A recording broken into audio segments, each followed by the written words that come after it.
welcome back. This lesson is going to be really fun because we are going to look at additional words as we learn each new character. The more characters we learn, the more words we'll learn, as we'll be able to put the characters together to form new words. Sometimes, a lot of new words. I will provide at least one example as we learn our new character. If you want to explore further, you will find a lot more examples in the video lesson that utilizes characters from our previous lessons. I can hardly hold my excitement. Let's get started.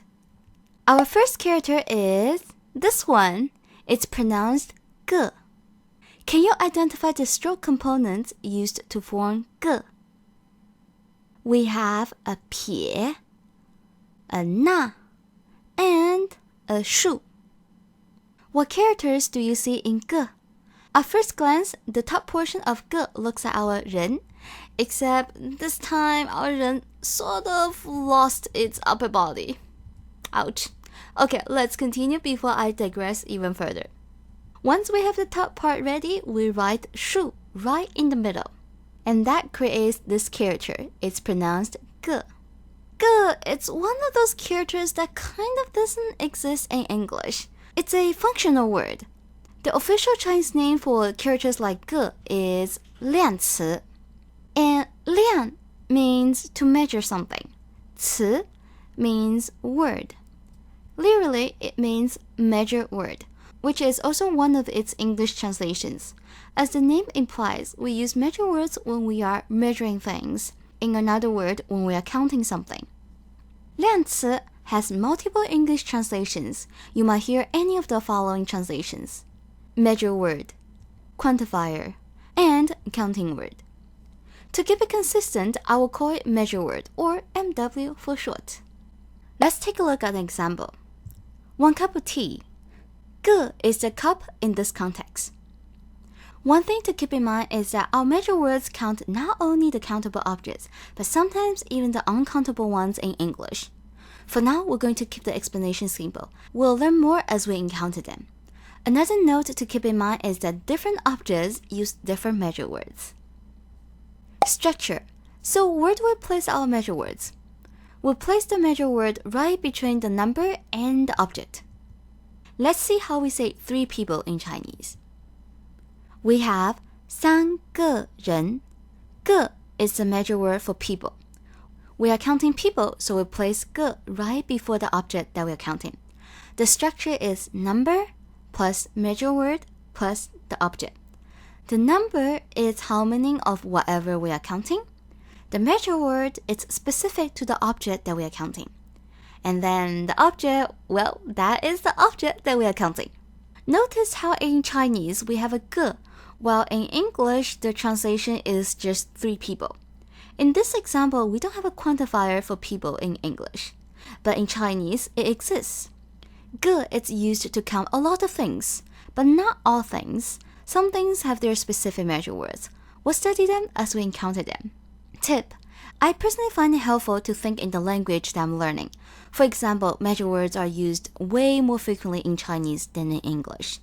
Even the uncountable ones in English have measure words in Chinese. So don't look for a direct translation of ge. Instead, try to think in the language that you are learning. How to remember this character? What image do you see when you look at ge? I usually get 2 responses. My students either tell me they see an umbrella or an arrow. Both are helpful in remembering this character. If we look at ge as an umbrella, it's an essential tool, just like its function in Chinese. What did you say? It doesn't ring where you live? That's okay, you can still use it to prevent sunburn. The second association is to look at it as an arrow pointing up. After all, we are counting, right? Numbers go up as we count. Now, let's write. 撇捺树.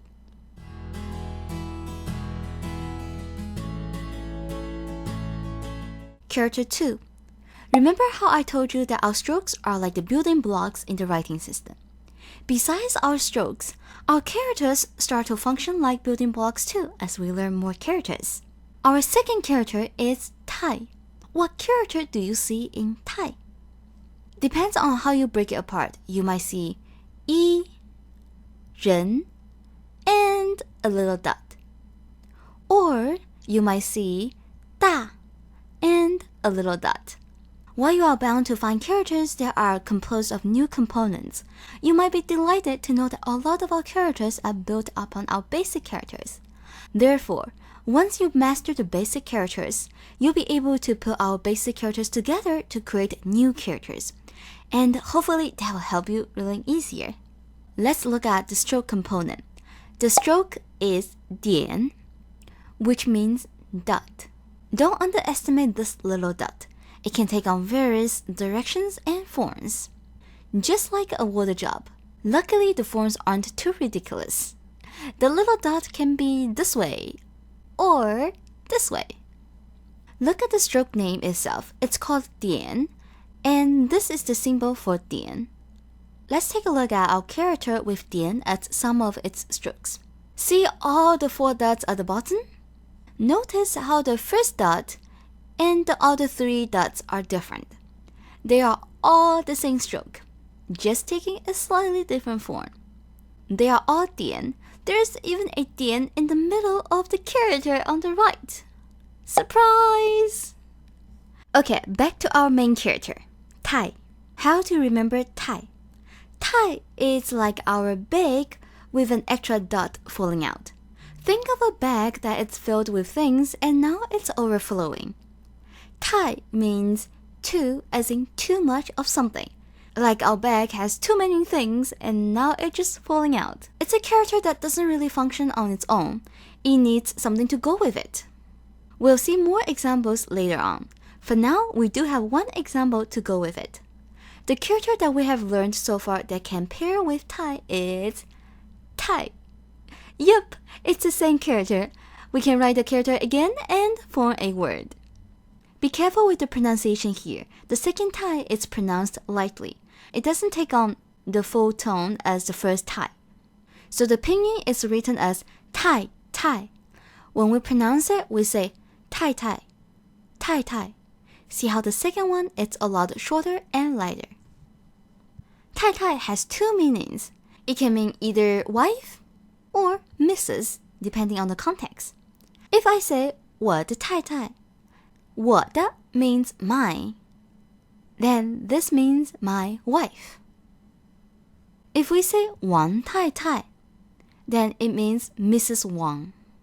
Remember, Wang is a common last name. We say our last name first. So Wang comes before the title, 太太. Let's write 太. 横撇捺点.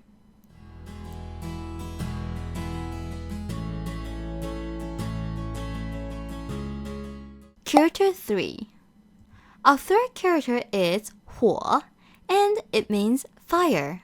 What do you see in 火 in terms of components? Do you see a 人 there? 火 is composed of 人 with a dot on the left and a 撇 on the right. Let's see what word we can create with 火.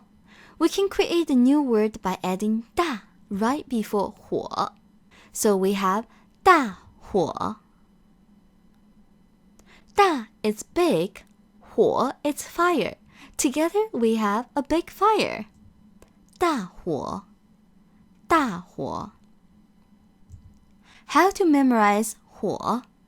火 is a pictographic character, so that means it's so much easier to come up with an image to associate with the character. You can imagine a campfire, like so. Or you can imagine a person dancing with 2 torches for whatever reason.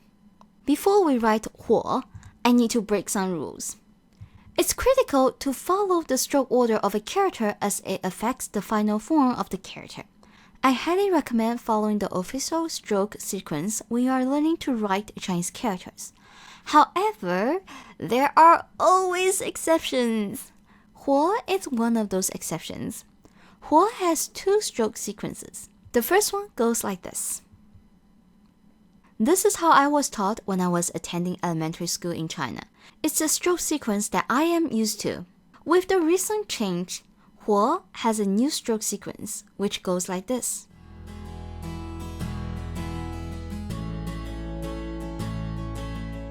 I'm used to writing 火 the old way, which many students in my generation were taught that way as well.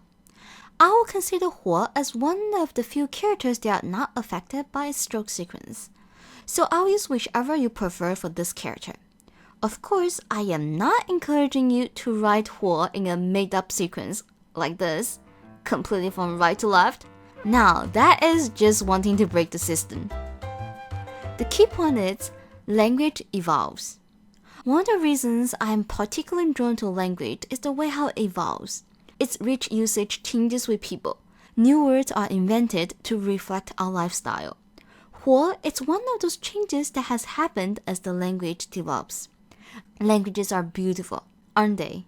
If you don't have any preference, then let's go with the latest official stroke sequence. 点撇撇捺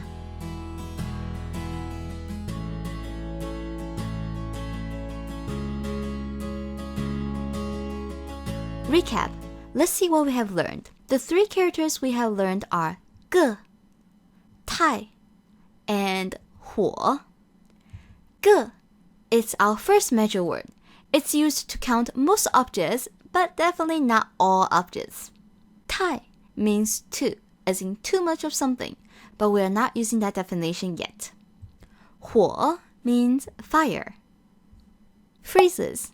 As we learn more characters, we start to create more words.